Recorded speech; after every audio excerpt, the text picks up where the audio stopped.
Vous avez pu voir dernièrement que la dernière rame TGV postale est partie à la casse.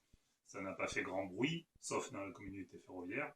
On va revenir sur les vitesses des trains de fret. À quelle vitesse roulent les trains de fret que vous voyez passer à travers la France? Alors, le principe est à peu près simple. Il y a des marchandises et des messageries. En France, la vitesse des trains de fret a plusieurs catégories de vitesse. Nous avons EMA 80, EMA 90, EMA 100 pour les premiers. EMA voulant dire marchandises. 80, 90 et 100 sont les vitesses maximum à laquelle ces trains peuvent rouler.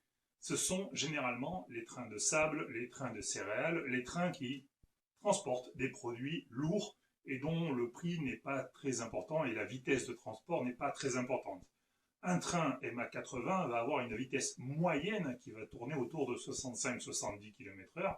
Un train EMA 100 va avoir une vitesse moyenne, bien sûr, plus élevée, mais qui va tourner aux alentours de 85 à 90 km/h. Au-delà, il y a des trains plus rapides. On appelle ça les messageries. ME 100, ME 120, ME 140. Là aussi, c'est la vitesse de pointe. 100, 120, 140 km/h. Un train ME 120 ou ME 140 va rouler avec une vitesse moyenne entre 100 et 110 ou entre 120 et 130, parfois un tout petit peu moins. 140 n'étant, je le rappelle, que la vitesse de pointe. Les marchandises transportées sont évidemment plus intéressantes au niveau du coût, parce qu'évidemment, plus on va rouler vite, plus le coût énergétique et le coût du péage que l'on utilise sur les voies ferroviaires va être élevé. Il faut donc que la marchandise transportée ait un intérêt à aller un peu plus vite. C'est le cas des trains de containers, c'est le cas également des trains d'autoroute ferroviaire, les fameuses remorques sur les camions. Et personnellement, j'ai conduit le train de primeur. C'est le fameux train qui roulait de Perpignan à Rungis avec des légumes. Le coût de la vitesse et la nécessité de rouler vite permettaient à ce train de relier Perpignan à Rungis entre 7h30 et 8h30 de trajet, ce qu'un camion ne peut pas faire.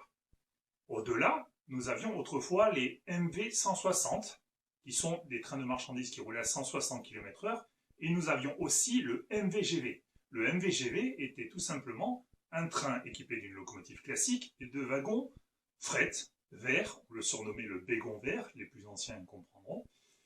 Le bégon vert roulait à 200 km/h sur ligne TGV, c'est-à-dire que c'était le seul train de fret qui avait l'autorisation de rouler sur les lignes à grande vitesse qui sont normalement réservées au TGV. Sur ligne classique, il roulait à 160, sur ligne TGV, il roulait à 200. Pour tester la possibilité d'avoir la vitesse de 200 km/h avec ces wagons, la SNCF a tout simplement procédé à un essai avec un de ces wagons attelé à un TGV. Ce wagon a été testé à la vitesse de 281 km/h. C'est tout simplement le wagon de fret le plus rapide du monde. Malheureusement, il n'y a aucune photo ou aucune trace de cet essai. C'est bien dommage. Et ensuite, le plus rapide des trains de fret a été le TGV postal. Dans les années 80, la SNCF a tout simplement eu l'idée, avec le groupe La Poste, de créer un TGV postal. Ce TGV postal partait de la gare de Lyon, une annexe à côté de la gare de Lyon, et desservait le sud de la France, jusqu'à Cavaillon. Il y a eu plusieurs TGV postaux. Il y en a eu très exactement 4,5, c'est-à-dire que c'était des demi-rames. Il y avait 4 TGV complets, plus une demi-rame qui servait de secours.